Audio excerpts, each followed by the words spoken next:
सभी साधकों को रमेश शर्मा का सादर प्रणाम। प्रिय साधकों, भक्ति के लिए हमेशा एक ही चीज़ के ऊपर जोर दिया गया है कि नाम का सुमरण।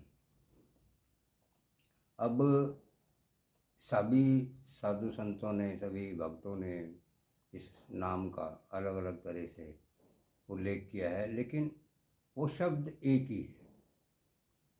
गोस्वामी तुलसीदास जी उस नाम के बारे में कहते हैं कि एक छत्र एक मुकुटमणि जो सब वर्णन पर जो, और तुलसी रघुवर नाम के वर्ण विराजत दो।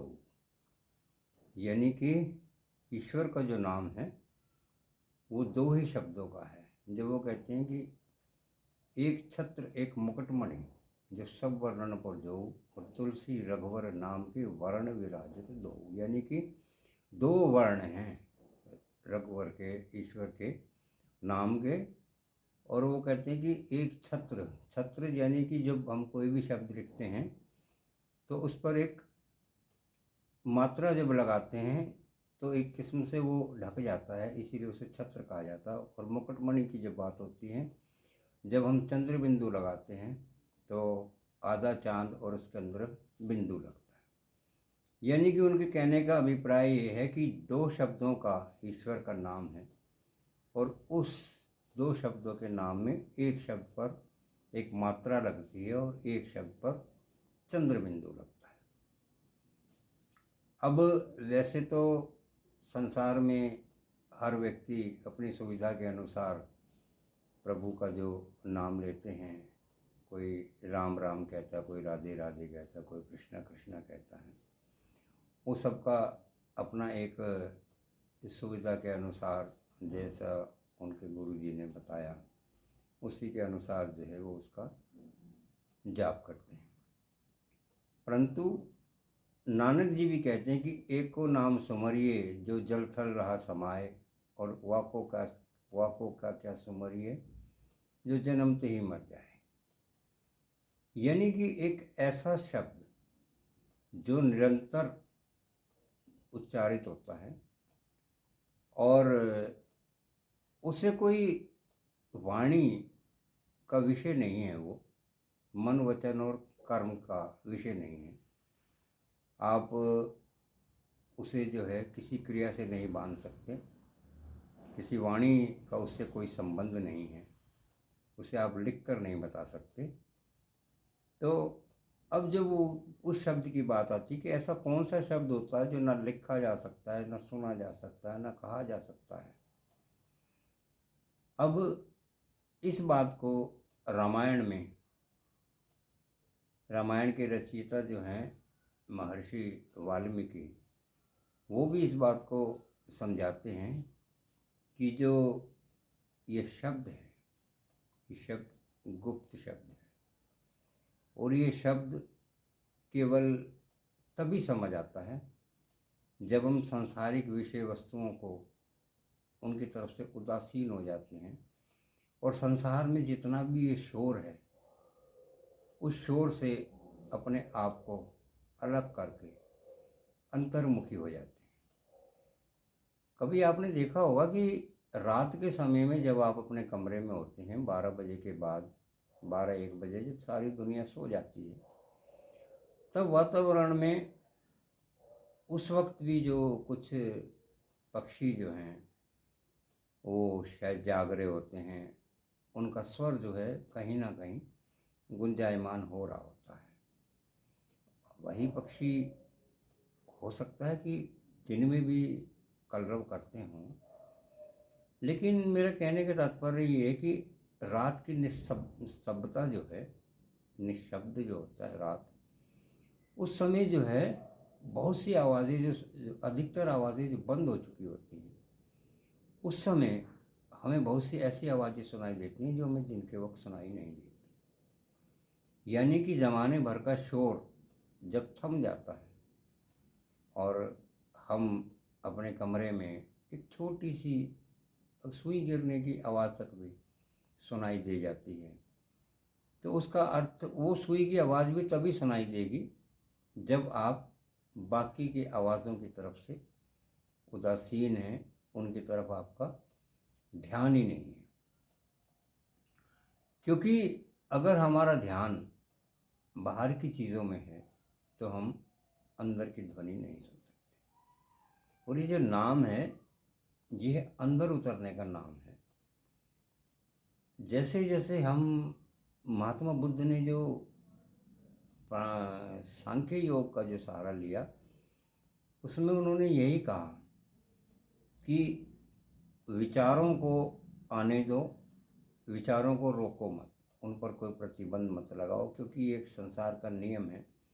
जिस चीज़ को आप दबाने की कोशिश करते हैं वो चीज़ उतने ही वेग से वापस आती है, वो प्रतिकार अवश्य करती है। तो अगर हम विचारों को दबाने का प्रयत्न करेंगे तो कितनी देर तक दबा सकते हैं।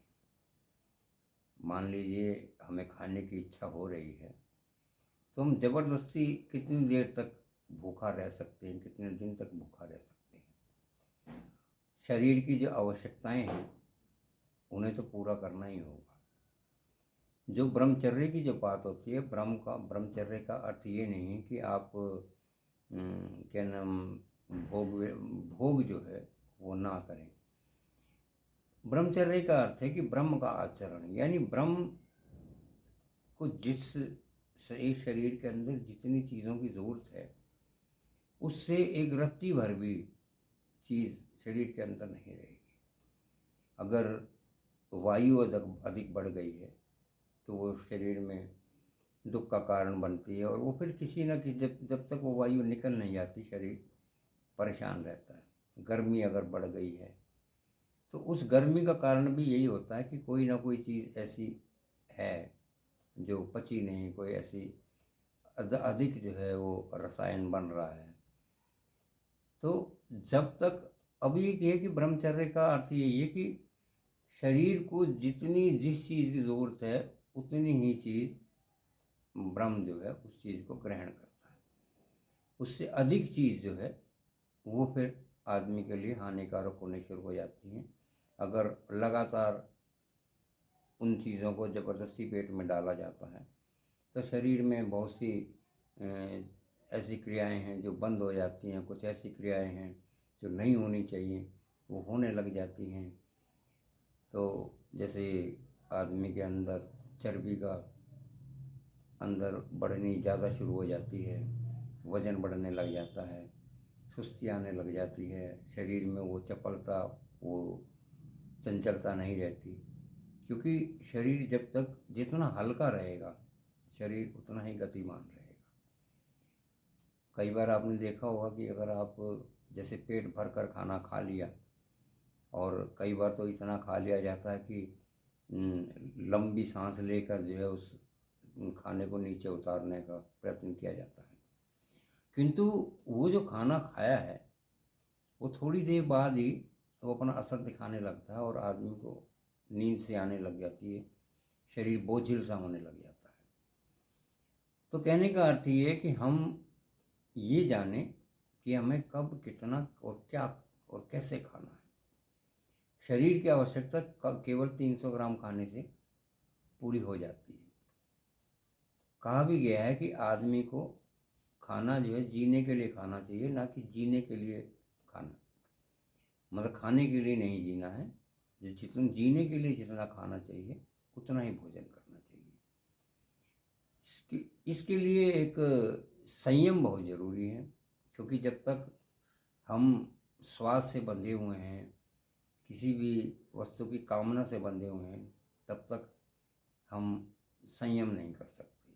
आपने देखा होगा जब कोई व्यक्ति डायबिटिक हो जाता है, मधुमेह से पीड़ित होता है, तो जो आदमी परहेज़ कर लेते हैं उन्हें दवाइयों की ज़रूरत कम पड़ती है, लेकिन जो परहेज़ नहीं करते वो लगातार दवाइयाँ खाते रहते हैं, इंसुलिन तक पे चले जाते हैं, लेकिन उनका जो खाने की जो इच्छा है वो समाप्त नहीं होती और ना ही उनका उस पर नियंत्रण रहता है। तो कहने का अर्थ ये है कि भक्ति में संयम, समर्पण, निरंतरता और एक रूपता ये बहुत ही आवश्यक तत्व हैं। और जब तक इनका पालन नहीं होता है तब तक भक्ति कामयाब भी नहीं होती, सफल भी नहीं होती। आज के लिए इतना ही। आप सबको मेरा सादर प्रणाम। हरि ओम तत्सत। आप सबका दिवस शुभ हो।